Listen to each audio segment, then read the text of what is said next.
ताज़ा इंटरव्यू में जारी इंतखाबी अमल है इस पर अपने ख्यालात का इजहार किया। उन्होंने मुख्तलिफ मौज़ूआत पर रोशनी डाली।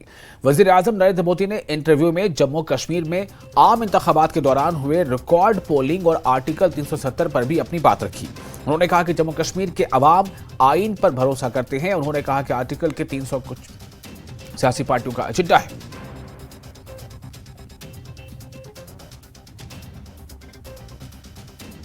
स्थिति बदली है उसके संदर्भ में सबसे तो पहले मैं मेरे देश के न्याय तंत्र को प्रार्थना करना चाहता हूँ कि अगर सरकार किसी काम को करने के लिए उसका एक डिजाइन होती है, उसकी एक स्ट्रेटेजी होती है।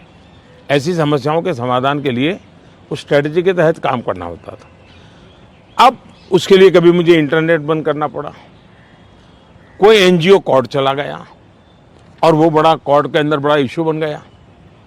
आज समझिए कि भले मैंने कुछ समय के लिए इंटरनेट बंद किया था, लेकिन आज बड़े गर्व के साथ वहाँ के बच्चे कहते हैं कि 5 साल से इंटरनेट बंद नहीं हुआ है, 5 साल से हमें सब सुविधाएं मिल रही है।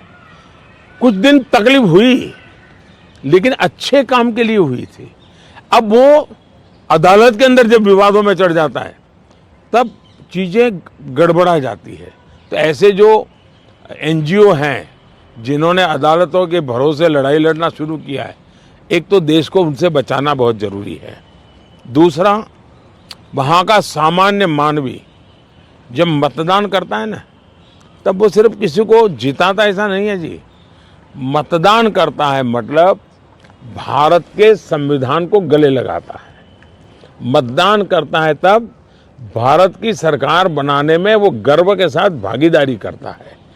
मतदान करता है मतलब कि भारत के सार्वभौमत्व के प्रति अपना समर्पण व्यक्त करता है। दूसरा, उनको विश्वास हुआ कि ये सरकार ऐसी है कि जहां फेयरनेस है, हम भरोसा कर सकते हैं कि ये सही होगा।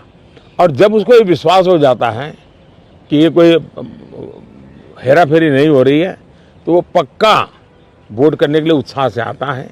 और उसका परिणाम है कि आज मतदान यानी 40-40 साल के रिकॉर्ड टूट चुके हैं। मेरे लिए बहुत सबसे बड़ी संतोष की बात है कि मेरे कश्मीर के मेरे भाई बहन, मेरे परिवारजन उमंग और उत्साह के साथ मतदान के लिए आगे आए। उन्होंने मतदान करके दुनिया को एक मैसेज दे दिया है। जो लोग आशंकाएं करते थे उनको एक मैसेज दे दिया है। सिर्फ ये 5-4 परिवारों का ही एजेंडा था जी। ये न कश्मीर की जनता का एजेंडा था, न देश के लोगों का एजेंडा था।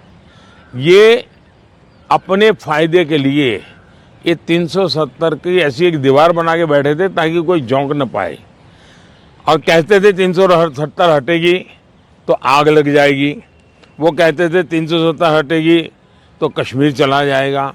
आज ये सत्य हो गया कि 370 हटने के बाद ज़्यादा एकता की अनुभूति हो रही है। कश्मीर के लोगों का अपनापन ज़्यादा बढ़ रहा है और इसलिए इसका सीधा परिणाम चुनावों में भी दिखाई देता है, टूरिज्म में दिखाई दे रहा है। G20 समिट वहाँ होती है, बड़े शान से कश्मीर ने उनका स्वागत किया पूरी दुनिया का। और इसलिए ये कैसे झूठी दीवारें खड़ी कर करके देश को टुकड़ों में देखा गया, इसका ये उदाहरण है और उसको मैंने ध्वस्त किया है।